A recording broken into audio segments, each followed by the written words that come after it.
On va maintenant parler de votre album qui s'appelle Multitude et vous y avez mis des influences des 5 continents. Vous avez utilisé des instruments, des rythmes sud-américains, asiatiques, africains. Est-ce que c'est un hommage un peu à la culture globe-trotter transmise par votre maman? On sait qu'elle vous a beaucoup fait voyager. Elle nous a fait beaucoup voyager en sac à dos et d'ailleurs, oui, non, on a voyagé au Mali, on a voyagé au Mexique.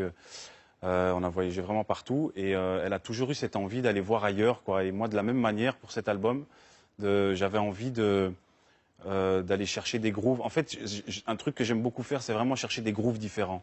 On va prendre un violon chinois qu'on appelle les rues. Un clavecin. Un clavecin mélangé avec du baile funk brésilien.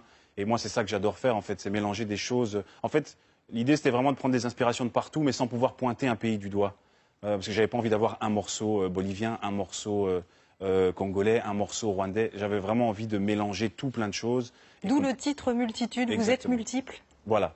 Je pense qu'on l'est tous. On est tous multiples. On est plein de personnages différents. On a plein de personnalités différentes et on n'est pas résumé à un carcan, à une case. Alors justement, si vos chansons ont un tel succès, c'est sans doute parce qu'elles nous interpellent tous. Vous mettez en musique nos travers, nos contradictions, et je dois dire que c'est toujours assez sans concession. Vous n'êtes pas tendre, ni avec vous, ni avec nous. Non, c'est vrai. Ouais, c'est ma façon à moi de... C'est comme ça que je vois la musique. C'est vrai qu'on définit souvent ma musique comme... j'ai souvent une musique plutôt joyeuse, avec des thématiques un peu plus sombres, un peu plus tristes. Et je pense que c'est un peu comme ça que je vois la vie, quoi. C'est qu'elle n'est pas complètement blanche, elle n'est pas complètement noire. Il y a des moments difficiles, des moments plus joyeux. Et c'est toujours alterné. Il n'y a pas de haut sans bas, il n'y a pas de bas sans haut.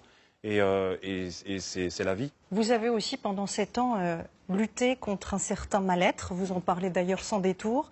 Dans vos chansons, vous parlez aussi beaucoup de solitude.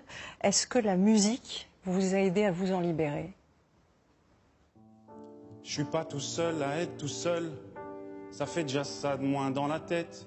Et si je comptais combien on est? Beaucoup. Tout ce à quoi j'ai déjà pensé. Dire que plein d'autres y ont déjà pensé. Mais malgré tout, je me sens tout seul. Du coup, j'ai parfois eu des pensées suicidaires et j'en suis peu fier. On croit parfois que c'est la seule manière de les faire taire. Ces pensées qui me font vivre un enfer. Ces pensées qui me font vivre un enfer.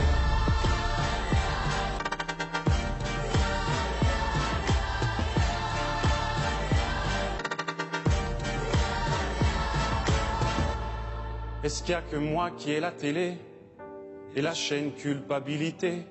Mais faut bien changer les idées. Pas trop quand même, sinon ça repart vite dans la tête. Et c'est trop tard pour que ça s'arrête. C'est là que j'aimerais tout oublier. Du coup,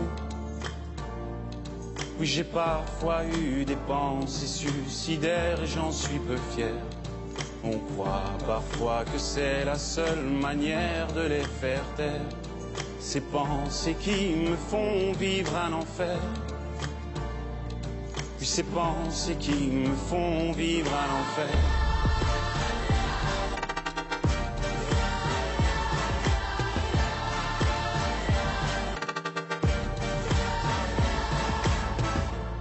Tu sais, j'ai mûrement réfléchi. Et je sais vraiment pas quoi faire de toi. Justement, réfléchir, c'est bien le problème avec toi. Tu sais, j'ai mûrement réfléchi.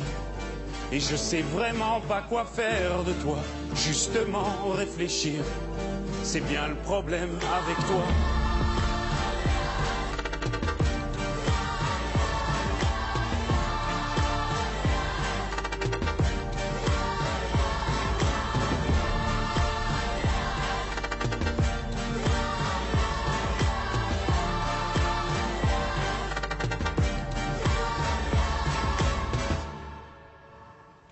Merci Stromae pour ce si beau cadeau. Ce titre qui s'appelle L'Enfer, il est sur votre album. Vous ne l'aviez jamais encore chanté en public.